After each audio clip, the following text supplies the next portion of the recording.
मंजिल उन्हीं को मिलती है जो कोशिशें नहीं गिनते। मंजिल उन्हीं को मिलती है जो कोशिशें नहीं गिनते, जो हर हार को जीत में बदलने का जुनून रखते हैं।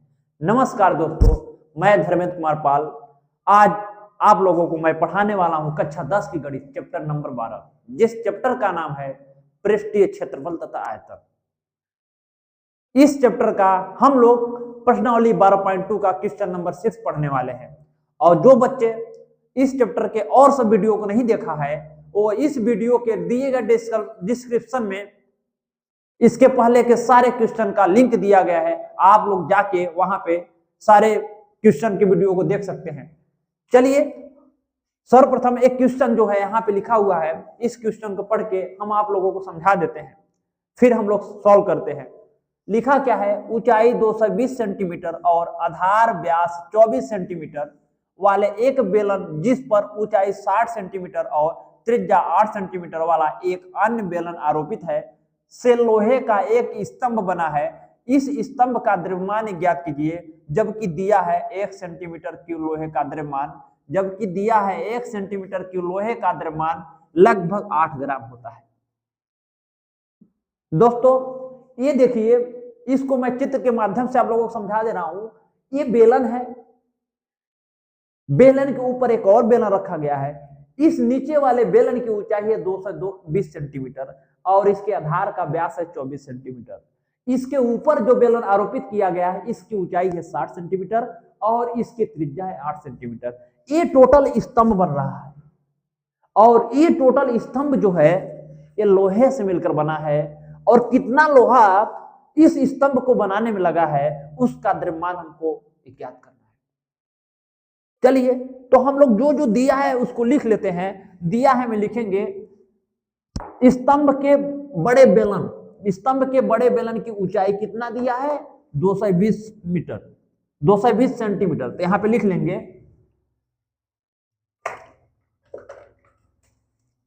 स्तंभ के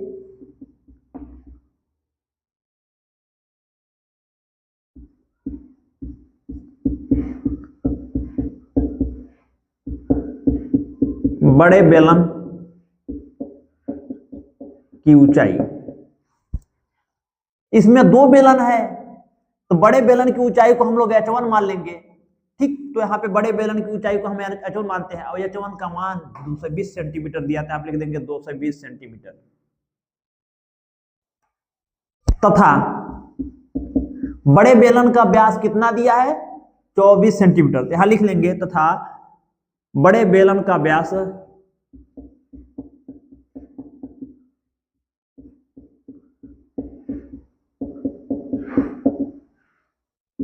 24 सेंटीमीटर।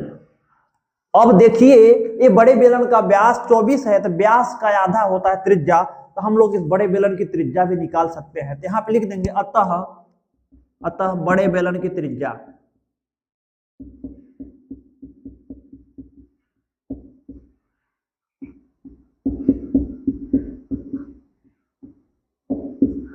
बड़े बेलन की त्रिज्या को हम लोग R1 से डिनोट करते हैं। यहाँ R1 बराबर मान लेंगे, ये व्यास का आधा होता है, तो यहाँ 24 है, 24/2, 2 से काटेंगे कितना आएगा बच्चों, 12। यहाँ पे आ गया 12 सेंटीमीटर। अब छोटे बेलन का हम लोग निकाल देते हैं। छोटे बेलन का ऊंचाई कितना दिया है, 60 सेंटीमीटर। तो यहाँ पे ले देंगे स्तंभ के छोटे बेलन, स्तंभ के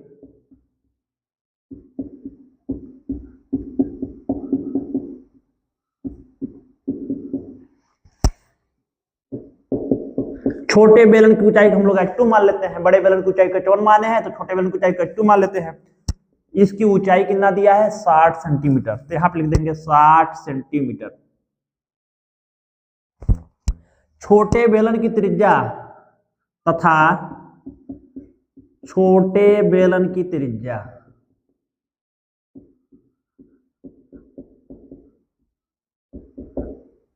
छोटे बेलन की त्रिज्या को हम लोग R2 मान लेते हैं, क्योंकि बड़े बेलन की त्रिज्या को R1 माने हैं। छोटे बेलन की त्रिज्या कितना दिया है, 8 सेंटीमीटर। यहां पे लिखेंगे 8 सेंटीमीटर। जो जो दिया है लिख लेते हैं। अब हम लोग इस बेलन का, इस स्तंभ का आयतन निकालते हैं। और आप लोग देख रहे हो कि ये जो स्तंभ है ये लोहे से बना है, लेकिन ये दोनों स्तंभ लोहे के बेलनाकार, दो बेलनाकार भागों से मिलकर बना है। तो दोनों बेलनाकार भागों को जोड़ेंगे तब जाके हमको टोटल स्तंभ का आयतन निकलेगा। तो स्तंभ का आयतन तो यहां लिखेंगे अतः स्तंभ का आयतन, अतः स्तंभ का आयतन क्या हो जाएगा, बड़े बेलन का आयतन प्लस छोटे बेलन का आयतन।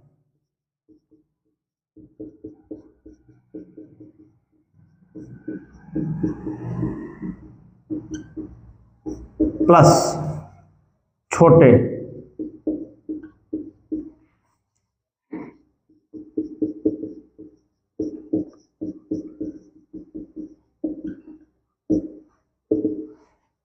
दोस्तों आप लोगों को बेलन के आयतन का फॉर्मूला हम बता चुके हैं, pi r square h, pi r square h ये बेलन के आयतन का फार्मूला है। लेकिन हमको बड़े बेलन के आयतन का निकालना है, तो बड़े बेलन की त्रिज्या क्या है, R1 है। तो जहां R है वहां पे हम लिख देंगे R1, पाई R1 का स्क्वायर, और बड़े बेलन की ऊंचाई एच को हम लोग H1 माने तो यहाँ पे H1 लिख देंगे। तो बड़े बेलन के आयतन के स्थान पे हो जाएगा पाई R1 का स्क्वायर फिर H1 फिर प्लस। अब छोटे बेलन का आयतन सिर्फ सेम यही फार्मूला लगेगा, लेकिन जहां R है वहां पे R2 कर लेंगे, क्योंकि छोटे बेलन की त्रिज्या हम लोग R2 माने हैं। तो यहाँ पे हो जाएगा पाई R2 का स्क्वायर, और छोटे बेलन की ऊंचाई को हम लोग H2 माने हैं, तो यहाँ पे हो जाएगा H2। देखिए यहाँ पे पाई और पाई दोनों जगह क्या है, कॉमन है, तो हम लोग कॉमन कर लेते हैं। पाई कॉमन कर लेंगे तो यहाँ पे बचेगा R1 का स्क्वायर H1 प्लस R2 का स्क्वायर फिर H2। ठीक मेरे प्यारे बच्चों, यहाँ पे पाई का मान क्या रखना है, 3.14। ठीक, तो यहाँ पे हम लोग लिखेंगे पाई बराबर 3.14। R1 का मान हम लोग कितना निकाले हैं, R1 का मान निकाले हैं 12 सेंटीमीटर। तो यहाँ पे हो जाएगा 12, यहाँ स्क्वायर है तो स्क्वायर, बीच में गुणा छिपा है, जैसे ही मान रखते हैं हम लोग बीच में गुणा लगा देते हैं। H1 का मान कितना निकाले हैं, 220 प्लस R2 कितना है, 8 R2 का स्क्वायर है तो यहाँ पे 8 का स्क्वायर, बीच में गुणा है, गुणे H2 का मान कितना दिया है, छोटे बेलन की ऊंचाई 60 सेंटीमीटर, तो हम लिख देंगे 60। ठीक, चलिए इसको सॉल्व कर लेते हैं। 3.14, 12 का स्क्वायर 12 बरहम 144, 12 का 12 में गुणा करोगे 144 आएगा, फिर गुणे 220, 8 का स्क्वायर आप लोग जानते हो, 8 8 64 गुणे 60। ठीक, चलिए आगे हम लोग और आगे सॉल्व कर लेते हैं। यहाँ पे जगह नहीं है तो यहाँ पे 3.14 है। ठीक, 144 का गुणा 220 में करेंगे, 144 का गुणा 220 में हम लोग करते हैं। यहाँ पे देखिए लिखा है, यहाँ पे करेंगे 144 गुणे 220, शून्य का गुणा 4 में करोगे 0, 0 गुणा 4 में 0, 0 गुणा 1 में 0, 2 का गुणा 4 में करोगे 2 चौक 8, 2 का गुणा 1 में 2 1 कम नहीं, हाँ 2 का गुणा इस 4 में 2 चौक 8, 2 का गुणा इस 4 में 2 चौक 8, 2 का गुणा इस 2 में 2 1 कम 2, फिर इस 2 का गुणा 2 चौक 8, 2 चौक 8, फिर 2 1 कम 2, जोड़ देते हैं 0 0 में 8 जुड़ा 8, 8 8 16 6 हासिल 1, 8 2 10 11 हासिल 1, 2 1 3, कितना आंसर आया, 31,680। यहाँ पे लिख देंगे 31,680, 31,680 प्लस। अब 64 का गुणा किसमें करेंगे, 60 में। 64 का गुणा 60 में। मेरे प्यारे बच्चों आप लोगों को मैं बोलता हूं, जब भी कहीं भी जीरो आ जाए गुणे में तो जीरो को हम लोग गोली मार देते हैं, जीरो को बिल्कुल छोड़ देते हैं। इस जीरो को हम लोग छोड़ देंगे, सिर्फ इस 6 का गुणा इस 64 में करेंगे। 6 का गुणा जब 64 में करेंगे तो कैसे करेंगे, 6 का गुणा पहले इकाई वाले अंक में 6 चौक 24 के 4 हासिल 2, 6 का गुणा इस 6 में 6 36, 36 2 38, अब जिस जीरो को गोली मारे थे फिर उसको यहाँ पे उतार देंगे, यहाँ पे देखिए उतार दिए, ठीक। ए आ गया 64 का गुणा जब हम लोग 60 में करें तो हमारा आ गया 3840, ठीक। अब हम लोग क्या करते हैं, 3.14 इन दोनों को जोड़ लेते हैं, इन दोनों को जोड़ते हैं तो जीरो में जीरो जोड़ेंगे जीरो आएगा, 8 में 4 जोड़ेंगे 8 4 12 दो हाथ लगा 1 आएगा, और 6 और 8 14, 14 1 15 के 5 हाथ लगा 1, 1 और 3 4, 1 और 3 4, 4 1 5, ठीक। अब बचा क्या, ए 3 अकेला बचा, यहाँ पे 3 लिख देंगे, हमारा आंसर ए आ गया। फिर से चेक कर लेते हैं, जीरो को जीरो में जोड़े जीरो, 8 4 12 के 2 कैरी 1, 6 8 14 1 15 कैरी 1, 1 और 3 4, 4 और 1 हासिल 5, और ये बचा बेचारा अकेला 3, इसको क्या कर लेंगे, उतार लेंगे। चलिए बेटा अब ये देखिए ब्रैकेट, ब्रैकेट का मतलब होता है गुणा, ये ब्रैकेट अकेला है, इस ब्रैकेट को हम हटा के यहाँ पे बीच में गुणे का चिन्ह लगा सकते हैं, कोई प्रॉब्लम नहीं है। यहाँ पे 3.14 गुणे 35,520, अब 3.14 का गुणा हम लोग 35,520 में करेंगे। चलिए यहाँ ऊपर कर लेते हैं, 35,520 में हम लोग गुणा करेंगे 3.14 का, 4 का गुणा शून्य में, 4 शून्यम शून्य, 4 दूना 4 का गुणा इस 2 में करेंगे, 4 दूना 8, 4 का गुणा 5 में, 4 पंचे 20 को शून्य कैरी 2, 4 का गुणा 5 में, 4 पंचे 20 2 22 शून्य कैरी 2, 4 3 12 2 14, इस 1 का गुणा शून्य में करेंगे, 1 शून्यम शून्य, 1 का गुणा 2 में 1 दूना 2, 1 का गुणा 5 में 1 पंचे 5, 1 गुणा 5 में 1 पंचे 5, 1 गुणा 3 में 1 3 3, अब इस 3 का गुणा करेंगे, 3 का गुणा शून्य में शून्य, 3 का गुणा 2 में 3 दूना 6, 3 का गुणा 5 में 3 पंचे 15 कैरी 1, 3 पंचे 15 1 16 कैरी 1, 3 त्रिका 9 1 10, ये आ गया। अब इसको हम लोग क्या कर लेंगे, जोड़ लेंगे, जीरो 8 में जीरो जुड़ा 8, शून्य में 2 जुड़ा 2, 5 2 7 6 13 3 हासिल 1, 4 5 9 5 14 1 15 के 5 हासिल 1, 1 3 4 4 और 6 10 10 1 11 हासिल 1, 1 में जीरो जोड़ेंगे 1, फिर यहाँ पे बचेगा 1। अब देखो यहाँ दशमलव के कई अंक पहले दशमलव है, 1 2 अंक पहले दशमलव है, तो 2 अंक पहले दशमलव लगा देंगे, 1 2 2 अंक पहले हम लोग यहाँ पे दशमलव लगा देंगे, तो यहाँ पे आंसर आ गया 11 15 32.8। यदि दशमलव के बाद जीरो आए, यदि दशमलव के बाद जीरो आए तो जीरो को हम लोग छोड़ देते हैं, ध्यान देना, उसके बाद यदि कोई अंक नहीं हो तो इस जीरो को छोड़ देंगे, इससे कोई लेना देना नहीं है। हम लोगों का बचा 11 15 32.8, यहाँ पे बचा आंसर आ गया 11 15 32.8, ए सेंटीमीटर का क्यूब। आयतन का मात्रक आप लोग जानते हो सेंटीमीटर का क्यूब, लेकिन हमको निकालना क्या है, हमको निकालना है लोहे का द्रव्यमान। यहां दिया है कि 1 सेंटीमीटर क्यूब लोहे का द्रव्यमान लगभग 8 ग्राम होता है, लेकिन हमको इतने सेंटीमीटर क्यूब लोहे का द्रव्यमान निकालना है। इतना तो आयतन है ना, इतना इतने जगह में लोहा लगा है, तो इतने का गुणा जब हम 8 में कर देंगे तो हमको टोटल लोहे का द्रव्यमान निकल जाएगा। लिखेंगे अतः, क्योंकि क्वेश्चन में दिया है मेरे प्यारे बच्चों, क्वेश्चन में दिया है 1 सेंटीमीटर क्यूब में कितना लोहा लग रहा है, 8 ग्राम, और हमको कितने सेंटीमीटर क्यूब में लगाया गया लोहा है, 11 15 32.8, इतने सेंटीमीटर क्यूब में, टोटल इतना जगह है इसमें लोहा लगा है, इसका द्रव्यमान हमको निकालना है। लिखेंगे अतः, अतः यहां नीचे लिख देंगे,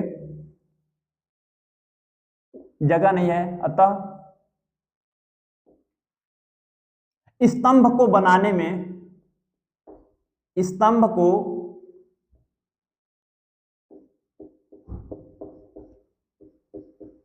बनाने में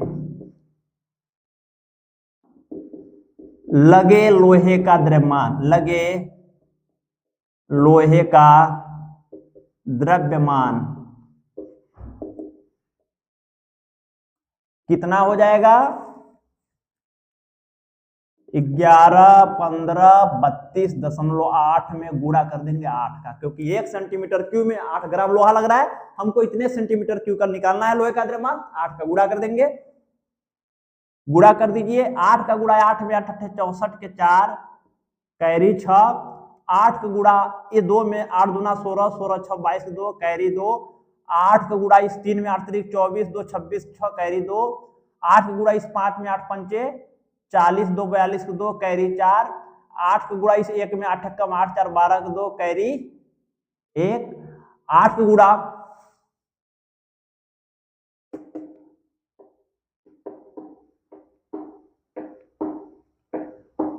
8 गुणा इस 1 में किए 8 कम 8 4 12 2 कैरी 1, 8 गुणा इस 1 में करेंगे 8 1 कम 8 1 9, 8 1 कम 8 1 9, ठीक, कुछ कैरी नहीं बचा। फिर 8 गुणा 1 में करेंगे 8 1 कम 8। यहां देखिए दशमलव के पहले एक अंक पहले दशमलव तो एक अंक पहले यहाँ पे दशमलव लगा देंगे। ये हम लोगों का आंसर आ गया, किसमें, इतना ग्राम लोहा लगा है, इतना ग्राम लोहा लगा है। अब इसको यदि हमको किलोग्राम में निकालना हुआ तो आप लोग जानते हो 1 किलोग्राम बराबर 1000 ग्राम। यदि इस ग्राम को हमको किलोग्राम में बदलना है तो 1000 का गुणा कर देंगे, भाग दे देंगे। 1000 का भाग दे देते हैं बच्चों, 89 22 6 2.4। इसमें हम जैसे ही 1000 का भाग देंगे ये टोटल मान किसमें बदल जाएगा, किलोग्राम में। अब आप लोगों को बता चुका हूं, यदि 10 का भाग देते हैं किसी भी दशमलव वाली संख्या में तो दशमलव वाली संख्या का जो दशमलव होता है 1 अंक पहले आ जाता है। यदि 100 का भाग देते हैं तो दशमलव 2 अंक पहले आ जाता है। यदि 1000 का भाग देंगे दशमलव 3 अंक पहले आ जाएगा। यहाँ पे देखिए कितने का भाग दे रहे हैं, 1000 का। जो दशमलव है 1 2 3 अंक पहले आ जाएगा, नहीं ये 2 के पहले आ जाएगा। तो यहाँ पे आंसर आ जाएगा 8 9 2।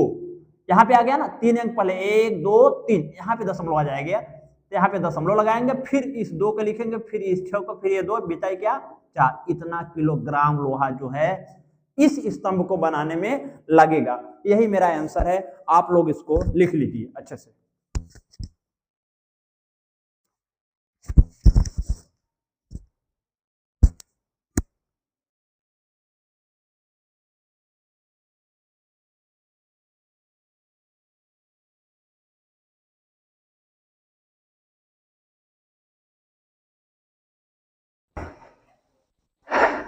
चलिए दोस्तों, अब हम लोग अगला क्वेश्चन नंबर 7 पढ़ लेते हैं। एक क्वेश्चन नंबर 7 लिखा हुआ है, पढ़ के आप लोगों को समझा दे रहे हैं। फिर इसको चित्र के माध्यम से समझाते हैं, फिर हम लोग हल किया जाएगा। देखिए लिखा क्या है क्वेश्चन नंबर 7, एक ठोस में ऊंचाई 120 सेंटीमीटर और त्रिज्या 60 सेंटीमीटर वाला एक शंकु सम्मिलित है। एक ठोस में ऊंचाई 120 सेंटीमीटर और त्रिज्या 60 सेंटीमीटर वाला एक शंकु सम्मिलित है, जो 60 सेंटीमीटर त्रिज्या वाले एक अर्धगोले पर आरोपित है। यहां पे मैं समझा रहा हूं। ये देखो, ये ठोस है, इसकी ऊंचाई है 120 सेंटीमीटर और इस ठोस की त्रिज्या है 60 सेंटीमीटर। ये जो ठोस है, ये दिख रहा है ठोस, इधर वाले को मारो गोली, इधर ध्यान मत दो बेटा। ये देखो, ये ठोस है। ये ठोस जो है इसकी ऊंचाई 120 सेंटीमीटर, त्रिज्या 60 सेंटीमीटर। एक इस पर है बेटा, एक अर्धगोले पर आरोपित है 60 से भी त्रिज्या वाला, 60 से भी त्रिज्या वाला ये अर्धगोला है। इस पर ये जो शंक्वाकार ठोस है, इस पर ये रखा गया है। ये क्या है, आरोपित है। ये ठोस क्या है, इस अर्धगोले पर आरोपित है। इस ठोस की ऊंचाई कितना है 120 और इस ठोस की त्रिज्या कितना है 60, और यही उसी त्रिज्या वाले अर्धगोले पर क्या कर दिया गया है, रख दिया गया ये ठोस। ठीक, आगे पढ़ते हैं बेटा। इस ठोस को पानी से भरे हुए एक लंब वृत्तीय बेलन में इस प्रकार सीधा डाल दिया जाता है कि यह बेलन की तली को स्पर्श करे। यदि बेलन की त्रिज्या 60 सेंटीमीटर है तो और ऊंचाई 180 सेंटीमीटर है तो बेलन का शेष बचे पानी का आयतन ज्ञात कीजिए। अब इस ठोस को क्या किया जाता है, एक बेलन है जिसकी ऊंचाई 180 है और जिसकी त्रिज्या है 60। ये बेलन पानी से भरा हुआ है। इस पानी से भरे हुए बेलन में इस ठोस को हम लोग क्या कर देते हैं, डाल दिया जाता है। जैसे ही इस ठोस को डालते हैं, आप लोग जानते हो बेटा कि ये पानी से भरा है, जब ठोस को डालेंगे कुछ न कुछ पानी बाहर निकलेगा, कुछ न कुछ पानी बाहर निकलेगा। तो क्वेश्चन में वो पूछा है कि इस बर्तन में कितना पानी बचेगा, शेष बचे पानी का आयतन ज्ञात कीजिए। तो आप लोगों को पता है, आप लोगों को क्या पता है कि ये ठोस जब इसके अंदर हम रखते हैं, इस ठोस को इस प्रकार रखना है कि ये बेलन के तली को स्पर्श करे। देखो तली को स्पर्श कर रहा है, तो इस ठोस का जितना आयतन है, ये वाला जगह है, इतना इतने जगह का जो पानी था वो क्या हो जाएगा, बाहर निकल जाएगा। तो हम इस बेलन के टोटल आयतन में से इस ठोस के आयतन को यदि हम घटा देंगे तो हमको इस शेष बचे पानी का आयतन निकल जाएगा। तो चलिए बच्चों, जो जो दिया उसको लिख लेते हैं, फिर हम लोग सॉल्व करते हैं। ठीक, तो हल करेंगे। यहां पे हल में दिया है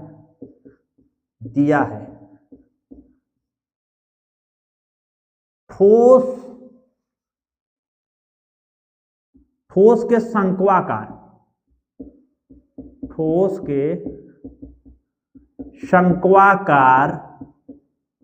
भाग की ऊंचाई, ठोस के शंक्वाकार भाग यही है, ये ठोस है, इसकी ऊंचाई कितना है 120 सेंटीमीटर। और ऊंचाई को बच्चों हम लोग h से डिनोट करते हैं।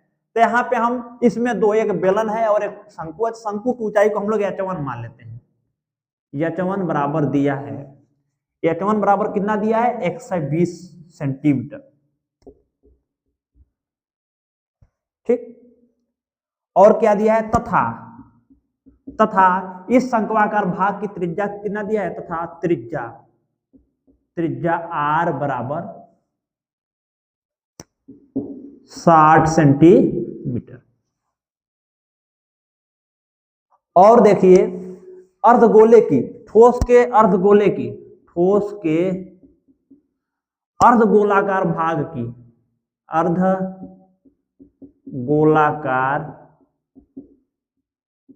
भाग की त्रिज्या ये कितना दिया है, ये भी 60 दिया है, तो यहां भी लिख देंगे 60 सेंटीमीटर। इसकी भी त्रिज्या 60 सेंटीमीटर है। और क्या दिया है, बेलन की ऊंचाई, तो बेलन की ऊंचाई तथा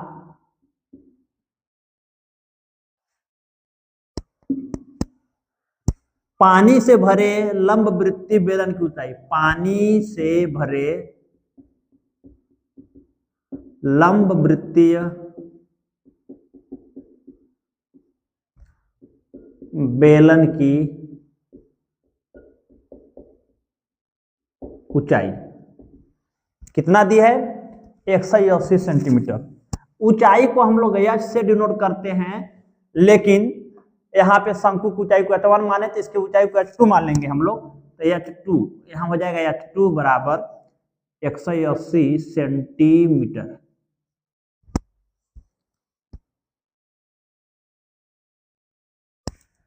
सॉरी, इधर आप लोगों को नहीं दिख रहा होगा, तो इसको हम इधर लिख देते हैं, कोई दिक्कत नहीं है। बर्तन से भरे, पानी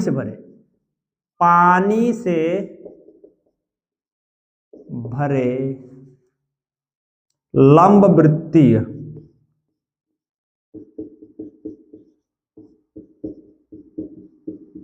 बेलन की ऊंचाई कितना दी है 180, इसको लिख लेंगे 180 सेंटीमीटर। ऊंचाई को हम इसके ऊंचाई को हम h2 मानते हैं, h2 का मान हो जाएगा 180 सेंटीमीटर। ठीक, और इस बेलन की त्रिज्या कितनी है 60 है, त्रिज्या सबकी 60 है, तथा इसकी त्रिज्या यहां लिख देंगे, तथा इसकी त्रिज्या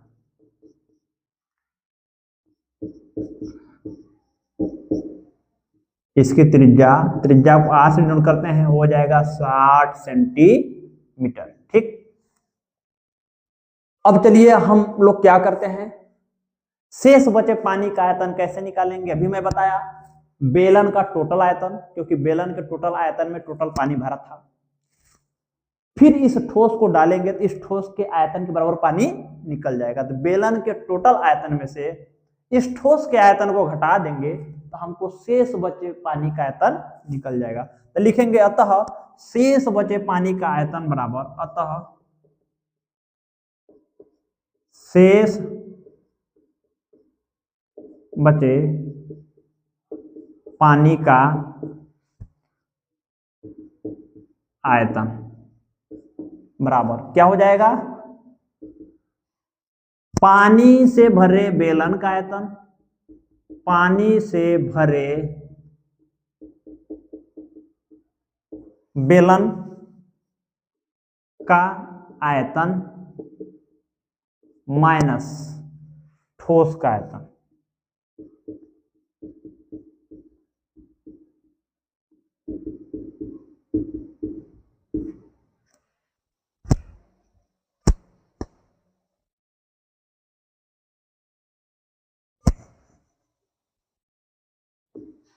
पानी से भरे बेलन का आयतन, ये बेलनाकार भाग है, इस बेलन का आयतन क्या होता है, बेलन का आयतन होता है पाई आर स्क्वायर एच। तो यहाँ पे हो जाएगा पाई आर स्क्वायर एच। लेकिन बेलन के एच क्या है, बेलन की ऊंचाई है, और बेलन की ऊंचाई हम लोग यहाँ h1 से डिनोट किए हैं, तो यहाँ पे हो जाएगा पाई आर स्क्वायर h1 माइनस ठोस का आयतन। ये ठोस जो है अर्धगोला और शंकु दो से मिलकर बना है।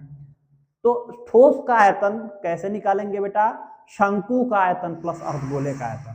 तो यहाँ पे ब्रैकेट में लिखेंगे ठोस का आयतन शंकु का आयतन प्लस अर्धगोले का। ये शंकु है, शंकु का आयतन होता है 1/3 पाई आर स्क्वायर एच। शंकु का आयतन होता है 1/3 पाई आर स्क्वायर एच। लेकिन शंकु के ऊंचाई को हम लोग h2 से डिनोट किए हैं। शंकु के ऊंचाई को हम यहाँ क्या माने हैं, शंकु के ऊंचाई को h1 माने, सॉरी h1, यहाँ पे h1 हो जाएगा। बेलन के ऊंचाई को हम h2 माने हैं, तो यहाँ पे h2 होगा, और शंकु की ऊंचाई को h1 माने तो यहाँ पे h1 हो जाएगा। ठीक, तो यहाँ पे हो जाएगा 1/3 पाई आर स्क्वायर h1। ठीक, प्लस अब किसका आयतन, अर्धगोले का आयतन। और अर्धगोले का आयतन आप लोग जानते हो बेटा, मैं बताया हूं 2/3 पाई आर क्यू। यहां हो जाएगा अर्धगोले का आयतन हो जाएगा 2/3 पाई आर क्यू। शंकु का आयतन प्लस अर्धगोले का आयतन, हमको मिल जाएगा ठोस का आयतन। बेलन के आयतन में से इस ठोस का आयतन हम घटाएंगे तो हमको शेष बचे पानी का आयतन निकल जाएगा। ठीक, तो चलिए फिर यहां पे हम लोग मान रख देते हैं। देखिए यहां पे पाई को भी पाई रहने दो, आर स्क्वायर, देखिए थोड़ा सा देखिए बच्चों, ये ब्रैकेट को मैं पहले तोड़ दे रहा हूं, पाई आर स्क्वायर h2 माइनस, जब ब्रैकेट को तोड़ूंगा तो यहाँ पे आ जाएगा 1/3 पाई आर स्क्वायर h1। ये जब ब्रैकेट तोड़ेंगे तो ब्रैकेट के बाहर माइनस अंदर वाला चिन्ह बदल जाता है, आप लोग जानते हो, या इस माइनस पूरा इस प्लस में होगा, प्लस माइनस माइनस, यहाँ पे माइनस हो जाएगा, यहाँ पे 2/3 पाई आर का क्यू। ठीक, इतना आप लोग पहले लिख लीजिए, फिर हम आगे बढ़ते हैं। हमको इरेज करना पड़ेगा कहीं न कहीं, क्योंकि जगह नहीं है।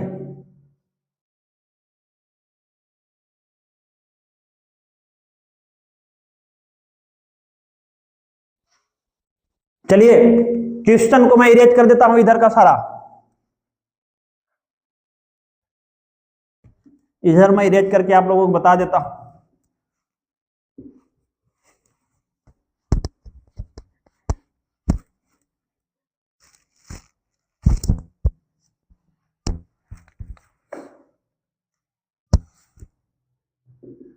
देखिए मेरे प्यारे प्यारे बच्चों, pi r square pi r square pi r cube, pi r square यहाँ कॉमन है, यहाँ भी कॉमन है और यहाँ भी कॉमन है, तो पाई आर स्क्वायर हम लोग कॉमन कर लेते हैं। यहाँ पे जैसे ही हम पाई आर स्क्वायर कॉमन करेंगे, यहाँ पे बचेगा h2, यहाँ पे बचेगा h2, ठीक, माइनस यहाँ पे बचेगा 1/3 h1, कॉमन कर लिए ना, ये कॉमन कर लिए, बचेगा 1/3 h1, यहाँ पे बचेगा 1/3 h1, फिर यहाँ पे बचेगा minus 2/3 pi r square common के लिए, लेकिन यहाँ आर के पावर 3 है तो एक और आर बचेगा, यहाँ पे बचेगा माइनस 2/3 आर। ठीक, अब हम लोग मान रख के हल कर लेते हैं। पाई का मान 22/7 आप लोग जानते हो, यहां पे रखेंगे पाई बराबर 22/7। आर का मान कितना है, आर का मान 60 सेंटीमीटर। ये त्रिज्या चाहे अर्धगोले की, चाहे बेलन की, चाहे शंकु की, सबका सेम है, तो हम 60 लिखेंगे आर के स्थान पे। तो यहाँ पे हो जाएगा 60 का स्क्वायर। बीच में गुणा का चिन्ह छिपा है बच्चों, जब मैं बाण रखूंगा तो गुणा लगा दूंगा, ठीक। फिर यहाँ पे H2 क्या है, बेलन की ऊंचाई, और बेलन की ऊंचाई कितना है 180। यहाँ पे लिखेंगे 180 माइनस 1/3। H1 क्या है, H1 क्या है, शंकु की ऊंचाई, शंकु की ऊंचाई कितना है 120। तो यहाँ पे बीच में गुणा है तो गुणे 120 माइनस 2/3, फिर गुणे आर क्या है, त्रिज्या है, त्रिज्या कितनी है 60, यहाँ पे लिखेंगे 60, ठीक।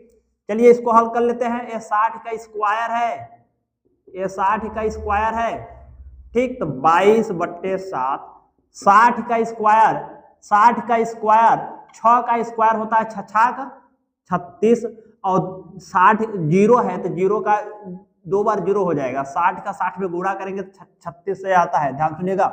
अब यहाँ पे है 180 माइनस, ये 3 से 120 को काट देंगे, 3 चौका 12, ये शून्य बचा, शून्य उतार लेंगे, यहाँ बचा 40 माइनस, ये 3 से 20 60 को काट देंगे, कितना आएगा 20, 20 दूना 40, ठीक। अब चलिए ये 22/7 गुणे 36, ठीक, गुणे। अब देखिए 180 में से 40 घटाएंगे तो 140 आएगा, 140 में 40 घटाएंगे 100 आ जाएगा, तो यहाँ पे आ गया 100, ठीक। फिर उसके बाद इतना लिखिए आप लोग। चलिए बच्चों अब हम लोग आगे सॉल्व करते हैं। ये आंसर जो है सेंटीमीटर का क्यू है, ये आंसर किस में आएगा, सेंटीमीटर का क्यू। लेकिन इसको हम लोग मीटर के क्यू में बदलेंगे, तो जब सेंटीमीटर को हम लोग मीटर में बदलते हैं तो 100 का भाग देते हैं, पता है ना। लेकिन सेंटीमीटर का क्यू है, इसको मीटर के क्यू में बदलेंगे तो 100 का 3 बार भाग देंगे, क्योंकि घाते में 3 आ गया। 1 सेंटीमीटर को मीटर बदलेंगे तो सिर्फ 100 का भाग देंगे, सेंटीमीटर क्यू को मीटर के क्यू में बदलेंगे तो कई बार भाग देंगे, 3 बार, क्योंकि घाते में क्या है 3। तो यहाँ पे हम लोग क्या करेंगे, 3 बार 100 का भाग देंगे। तो यहाँ पे हो जाएगा क्या बेटा, 22 है गुणे 36 है गुणे 100, और ये 7 कहाँ गया, ये 7 नीचे आ जाएगा। फिर 100 का हम लोग 3 बार भाग देंगे, 100 गुणे 100 गुणे 100। ये टोटल मान, ये जो सेंटीमीटर में क्यू है, ये किस में बदल जाएगा, मीटर के क्यू में, ठीक। यहाँ पे देखिए ये टोटल ऊपर है 22 गुणे 36 से गुणे 100, अब पूरे एक बट्टे हम 7 लिख देंगे। अब जब सेंटीमीटर क्यू को मीटर क्यू में हम बदले तो 100 का कितने बार भाग देंगे, 3 बार, क्योंकि सेंटीमीटर को मीटर में बदलते हैं तो एक बार 100 का भाग देते हैं। लेकिन यहाँ घाते में 3 है, यानी 3 सेंटीमीटर है, सेंटीमीटर गुणे, इसको ऐसा लिख सकते हैं सेंटीमीटर गुणे सेंटीमीटर गुणे सेंटीमीटर। इसको जब मीटर गुणे मीटर गुणे मीटर में बदलोगे, मीटर के क्यू में बदलोगे तो कई बार गुणा करोगे, भाग दोगे 100 का 3 बार, ठीक। यहाँ पे 3 बार भाग दे देंगे। यहाँ से देखिए ये 100 से ये 100 कट गया, ये 2 शून्य से ये 2 शून्य कट गया, ठीक। यहाँ पे बचा क्या, यहाँ पे बचा 22 गुणे, अब 22 आप लोग जानते हो बेटा कि 22 का जब भाग देते हैं किसमें, 22/7, तो 22/7 का मान होता है इसका मान, या 7 का भाग हम लोग 22 में देते हैं तो आता है कितना 3.14। 7 का भाग जब 22 में दोगे कितना आएगा 3.14, आप लोग जानते हो। फिर इस 100 का भाग जब 36 में देंगे, तो मैं बताया था बेटा यदि 100 का भाग देते हैं किसी भी संख्या में तो 0.2 अंक पहले आ जाता है, तो 36 है, 36 का भाग जब हम 100 में देंगे तो 36 के बाद में दशमलव लास्ट में मानते दी कहीं नहीं है तो, और ये दशमलव यहाँ पे आ जाएगा, या भाग देके मैं चेक करवा दे रहा हूँ, ये 36 ऊपर है 100 नीचे है। 22/7 का मान आया 3.14, इसमें 36 में 100 का भाग देंगे तो 36 में 100 का भाग देंगे, 36 को यहाँ लिखेंगे 100 को इधर लिखेंगे, और 100 का भाग 36 में दीजिए, भाग जाएगा नहीं जाएगा तो लगाएंगे 0 पॉइंट, जैसे ही 0 पॉइंट लगाया 0 बढ़ गया। 100 का भाग 360 में देंगे तो 100 3 300, ठीक। ये घटाओगे तो यहाँ 60 ही आएगा, ये दशमलव लगाए तो एक शून्य अपने से बढ़ा सकते हो।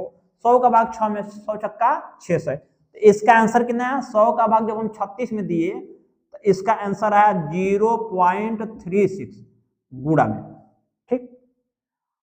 अब इन दोनों का हम गुणा कर देंगे। 3.14 में 0.36 का गुणा करेंगे। चलिए गुणा करते हैं। 3.14 में 0.36, 3.14 में 0.36 का गुणा।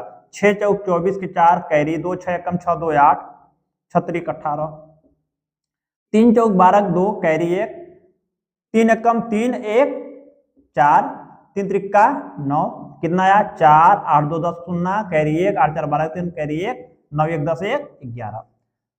2 अंक पहले यहां दशमलव, 2 अंक पहले यहां दशमलव, 4 अंक पहले हम लोग दशमलव लगाएंगे। 1 2 3 4 दशमलव यहां जाएगा। आंसर आ गया 1.1304। एक किसमें बदल गया मीटर के क्यू में। ये टोटल मान मीटर के क्यू में बदल गया, मीटर के क्यू में। यही हमारा आंसर है। लिख लीजिए सारे बच्चे।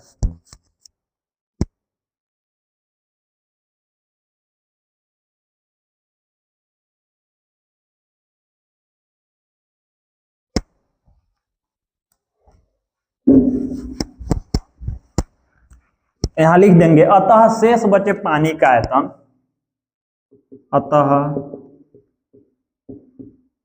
शेष बचे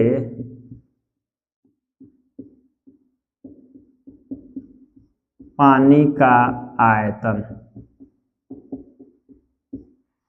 1.1304 मीटर का क्यूब होगा। ठीक,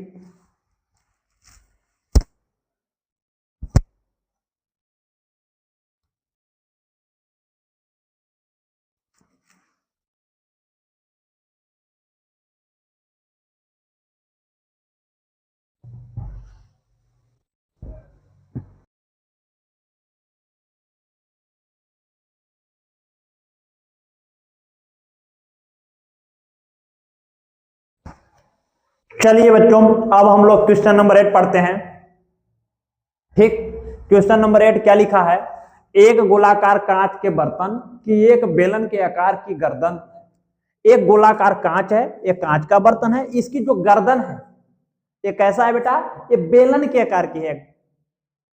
जैसे हम लोग गांव में या कहीं भी घड़ा आप लोग देखे हो, घड़ा का ये वाला भाग बेलनाकार होता है, नीचे वाला भाग गोलाकार होता है, इसको ये गर्दन बोलते हैं। ये इस प्रकार की बर्तन है, बेलन के आकार की गर्दन है और इस गर्दन की ऊंचाई या लंबाई 8 सेंटीमीटर है और व्यास 2 सेंटीमीटर। व्यास में से यहां से लेके यहां तक ये टोटल दूरी 2 सेंटीमीटर है। जबकि गोलाकार भाग का व्यास, इस गोलाकार भाग का व्यास मीन्स जो केंद्र से जाने वाली रेखा, इस गोलाकार भाग का मैं केंद्र मान रहा हूं तो यहां से यहां तक ये टोटल लंबाई ये कितना दिया है 8.5 सेंटीमीटर। इसमें भरे जा सकने वाली पानी की मात्रा मापकर एक बच्चा क्या किया, इसमें भरी जा सकने वाली पानी की मात्रा मापकर एक बच्चे ने यह ज्ञात किया कि इस बर्तन का आयतन 345 सेंटीमीटर है।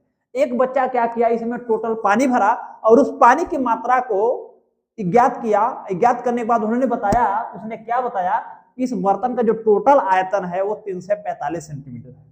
जांच कीजिए कि उस बच्चे का उत्तर सही है या नहीं। हमको बताना है कि वो बच्चा जो है इसका आयतन बताया 345 सेंटीमीटर क्यूब, वो सही है या गलत है। ठीक, यह मानते हुए कि उपरोक्त मापन आंतरिक मापन है, इससे कोई मतलब नहीं है, और पाई का मान हमको रखना है 3.14। चलिए हम लोग पहले जो दिया उसको लिख लेते हैं। क्या दिया है, बर्तन के बेलनाकार गर्दन की लंबाई कितना दिया है, बेलनाकार बर्तन के बेलनाकार गर्दन की लंबाई दिया 8 सेंटीमीटर। लिखेंगे बर्तन के दिया है, हम लिखेंगे दिया है बर्तन के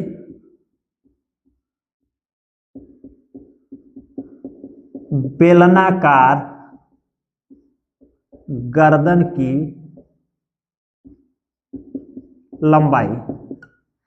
लंबाई या ऊंचाई एक ही चीज है, इसको हम यहां से डिनोट करते हैं।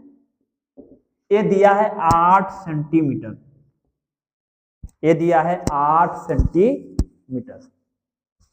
इधर लिख लेते हैं। और बेलनाकार गर्दन का व्यास कितना है? 2 सेंटीमीटर। तथा, यहां लिखेंगे, तथा बेलनाकार गर्दन का व्यास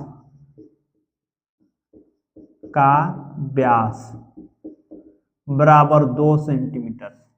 अब जानते हो आप लोग, व्यास का आधा त्रिज्या होती है, तो इसका हम त्रिज्या निकाल लेंगे। अतः लिख लेंगे, अतः बेलनाकार गर्दन की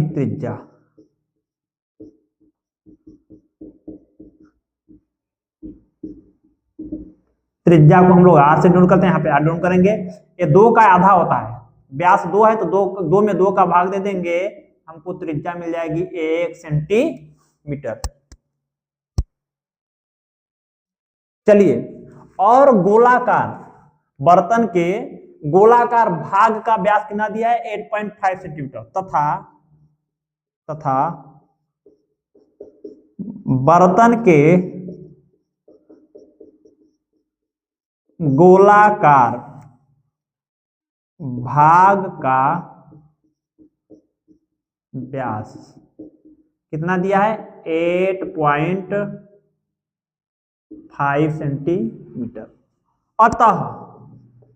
अतः गोलाकार भाग की त्रिज्या क्या हो जाएगी? इसका आधा। अतः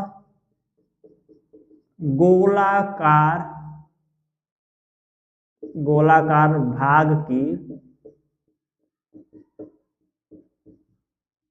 त्रिज्या, इसकी त्रिज्या को हम लोग आर माने, तो इसकी त्रिज्या को हम लोग मान लेंगे R1 बराबर हो जाएगी 8.5 बट्टे 2। ठीक, इसको इतना ही ऐसे ही रहने देते हैं। चलिए, अब हम लोग क्या करते हैं, इस बर्तन का आयतन निकालते हैं। इस बर्तन का आयतन कैसे निकालेंगे? गोलाकार भाग का आयतन प्लस बेलनाकार भाग का आयतन, यानी बेलनाकार गर्दन का आयतन और गोलाकार भाग का आयतन। तो बर्तन का कुल आयतन निकालते हैं।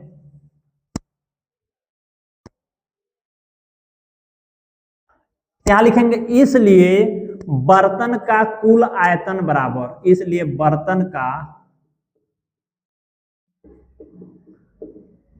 कुल आयतन बराबर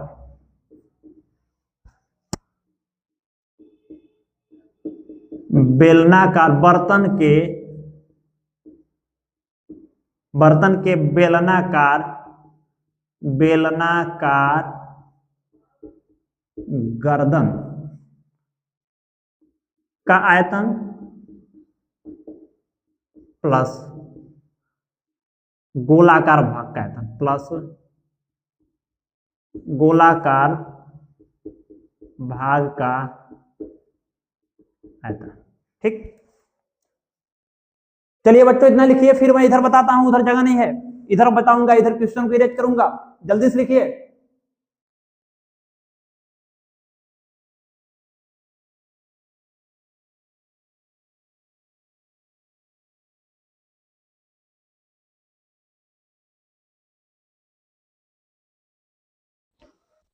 जो बच्चे न लिख पाए वो स्क्रीनशॉट ले सकते हैं, मैं इरेज करता हूं।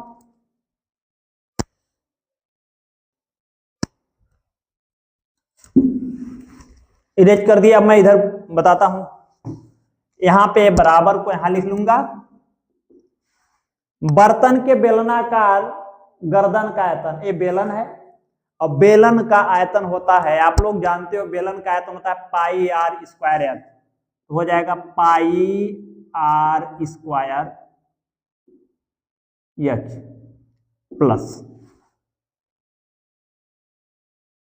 प्लस गोलाकार भाग का आयतन। ठीक, गोलाकार भाग एक गोला है, और गोले का आयतन होता है, आप लोग जानते हो, गोले का आयतन होता है 4/3 पाई आर क्यूब। तो यहाँ पे यही फार्मूला लग जाएगा, 4/3 पाई आर के स्थान पे R1 रखेंगे। क्यों? क्योंकि गोलाकार भाग का जो त्रिज्या है हम R1 माने हैं। यहाँ पे जाएगा 4/3 पाई R1 का क्यूब। यहाँ पे देखिए पाई, यहाँ भी पाई कॉमन कर लो, यहाँ पे बचा R का स्क्वायर एच प्लस 4/3 R1 का क्यूब। क्वेश्चन में दिया है कि पाई का मान हमको 3.14 रखना है, तो यहाँ पाई के स्थान पे हम लोग रखेंगे 3.14। आर क्या है? बेलनाकार गर्दन का त्रिज्या। हम लोग बेलनाकार गर्दन की त्रिज्या कितना निकाले हैं? 1। यहां पर हो जाएगा 1 का स्क्वायर गुणे एच क्या है? इसकी ऊंचाई है, इसकी ऊंचाई 8 है, 8 लिख लेंगे, प्लस 4/3। R1 क्या है? इसकी त्रिज्या गोलाकार भाग की, और गोलाकार भाग की त्रिज्या हम लोग लिखे हैं 8.5/2 गुणे 8.5/2। ठीक, यहां पे हो जाएगा 3.14। 1 का स्क्वायर, 1 का गुणा 8 में करेंगे 8 आएगा, प्लस ये 2 से 2 काट देंगे, 2 दूना 4, और क्या करेंगे?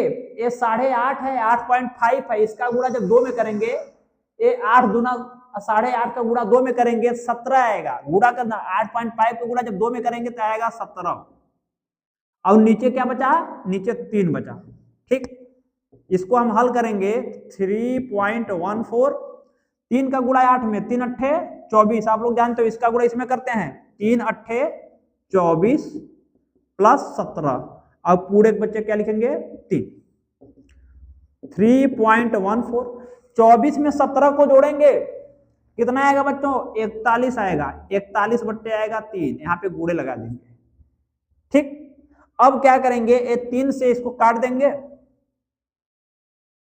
फिर हमारा आंसर आ जाएगा। चलिए इतना लिखिए जल्दी। सॉरी बच्चों, सॉरी, एक गलती हो गया। ये R1 का Q है, यहाँ पे हम लोग R1 का मान 8.5 रखे, 8.5/2 रखे हैं, लेकिन इसका Q करना भूल गए, सॉरी। फिर से मैं इसको करता हूं, फिर से मैं, देखिए यहाँ पे पाई का मान हो जाएगा 3.14। आर इसकी त्रिज्या है, इसकी त्रिज्या हम लोग 1 निकाले तो 1 रख देंगे, यहाँ पे हो जाए 1 का स्क्वायर गुणे ऊंचाई कितना है इसकी? 8 है, तो 8 लिखेंगे, प्लस 4/3, यहाँ बीच में गुणा रख देंगे। R1 का मान हम लोग कितना रखेंगे? 8.5/2, 8.5/2। ये पूरे का Q हो जाएगा, पूरे का हो जाएगा Q। ध्यान सुनिए, इस ब्रैकेट के अंदर छोटा ब्रैकेट आ गया, इस ब्रैकेट को हम बड़े ब्रैकेट में कन्वर्ट कर देंगे, ध्यान देना, यहाँ पे बड़ा ब्रैकेट लगा लो। ठीक, यहाँ पे आ गया 3.14, 1 का स्क्वायर, 1 का गुणा 8 में करोगे 8 आएगा, प्लस 4/3 गुणे 8.5 का हम कितने बार गुणा करेंगे? 3 बार, घाते में 3 है, ये दोनों के घाते में 3 है, पूरे घाते में 3 है, इसका भी अलग 3 बार, इसका भी 3 बार। 8.5 का 3 बार हम लोग गुणा करते हैं। चलिए यहीं साइड में कर देते हैं, 8.5 को गुणा 8.5 में करेंगे, 5 25 के 5, कैरी 2, 5 8 40, 2 42। ठीक, 8 पंचे 40 शून्य, कैरी 4, अब 8 64, 4 68 आया, 5 2 8 4 12 2, कैरी 1 6 1 7। फिर इसका गुणा, ये दशमलव, 1 अंक पहले दशमलव है, 1 अंक पहले, 2 अंक पहले दशमलव लगा देंगे, फिर इतने का गुणा 2 बार गुणा किए, अभी 1 बार और करना है, 8.5 में पुनः करेंगे, 5 25 के 5, कैरी 2, 5 दूना 10, 2 12, कैरी 1, 5 दूना 10, 1 11, कैरी 1, 5 7 35, 1 36। फिर इस 8 का गुणा करेंगे, 8 पंचे 40 शून्य, कैरी 4, 8 दूना 16, 4 20 शून्य, कैरी 2, 8 दूना 16, 2 18 के 8, कैरी 1, 8 7 56, 1 57। जोड़ दीजिए, 5 2 में 0 जुड़ा 2, 1 में 0 जुड़ा 1, 8 6 14 4, कैरी 1, 7 3 10 11, कैरी 1, 5 1 6। 2 अंक पहले यहाँ दशमलव, 1 अंक पहले यहाँ, 3 अंक हो गया, 1 2 3, यहाँ पे दशमलव लगा देंगे। इसका आंसर आ गया 614.125 बट्टे 2 का भी 3 बार गुणा करेंगे तो यहाँ आ जाएगा 8। ये 4 दूना 8, ये 4 से 2 बार में 8 कट जाएगा, यहाँ पे बचा कितना? 3.14, यहाँ पे बचा 8, यहाँ पे प्लस, देखिए बच्चों यहाँ पे बचा 614.125 बट्टे नीचे का बचा 3 दूना 6, यहाँ पे बचा 6। ठीक, इसको इरेज कर देते हैं।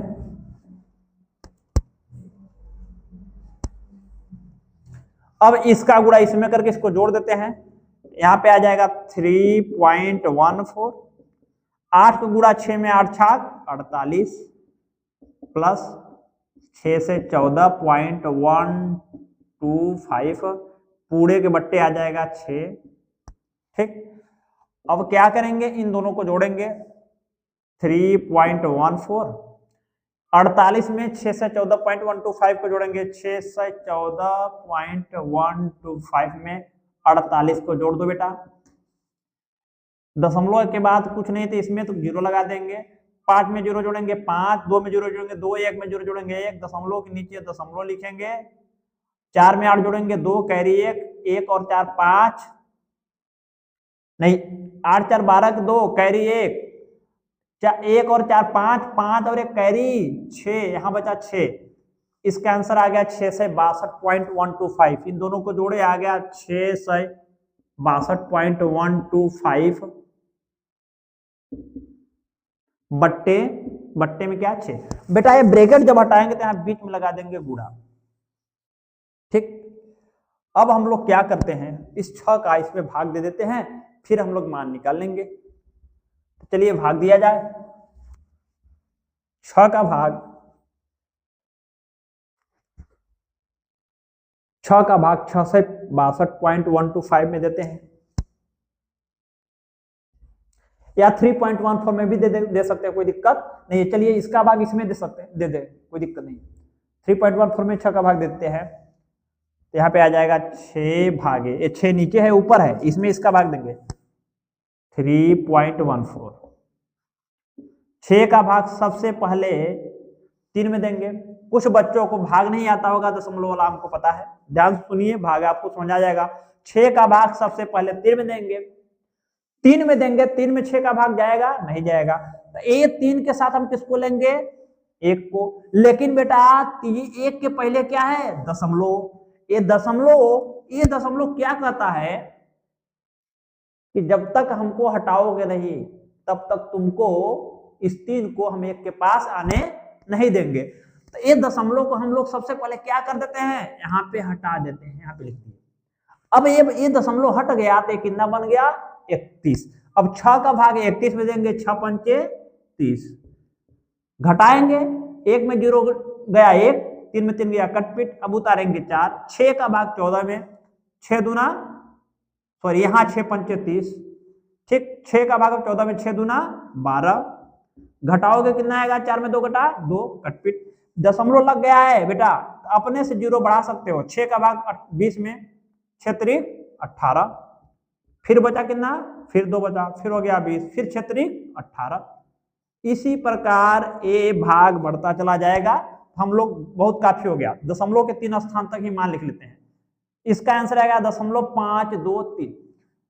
लेकिन बेटा दशमलव के पहले यदि कोई अंक नहीं है तो हम लोग अपने से 0 लिख लेते हैं, तो आ गया इसका मान आ गया 6 का भाग इसमें दिए, इसमें इसका मान आया 0.523 गुणे, अब बचा क्या यहां 662.125।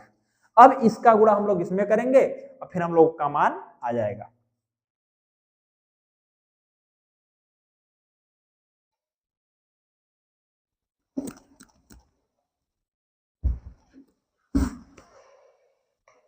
चलिए 662.125 में हम लोग गुणा करते हैं 0.523 का।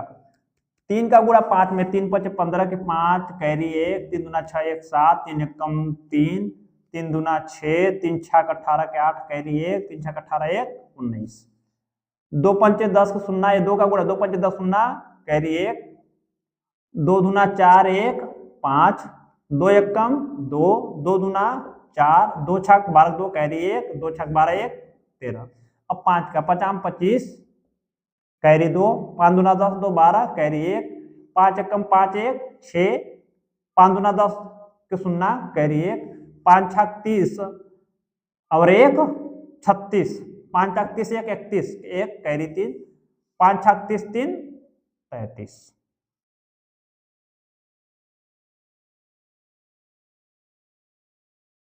तो जोड़िए, फिर से देख लेते हैं।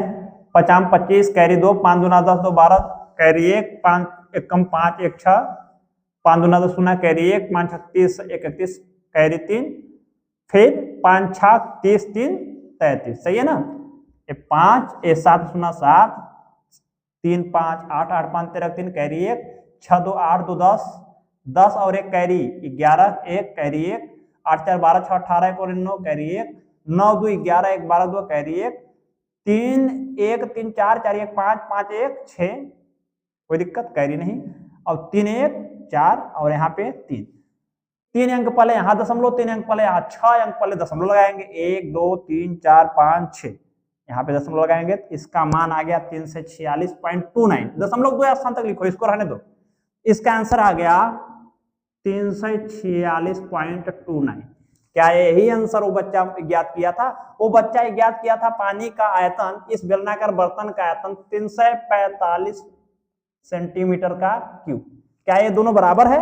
ये दोनों बराबर नहीं है, तो हम लिखेंगे नहीं। हमको जांच करना था, हम क्या बताएंगे बेटा कि नहीं, उत्तर सही नहीं है, क्योंकि बच्चा 345 ज्ञात किया, हम लोग का आ गया 346। यहां पे लिखेंगे, यहां पे लिखेंगे अतः, यहां पे लिखेंगे सही नहीं है, यहां पे लिखेंगे सही नहीं है, सही नहीं है। सही उत्तर कितना होगा? सही उत्तर 346.29 सेंटीमीटर का क्यूब है। लिख लीजिए बच्चों। चैप्टर 12 खत्म हो गया, फिर अगले दिन से हम लोग अगला चैप्टर 13 पढ़ेंगे, ठीक ना। सारे बच्चे इसको तैयार कर लीजिए, फिर हम लोग अगला क्वेश्चन पढ़ेंगे।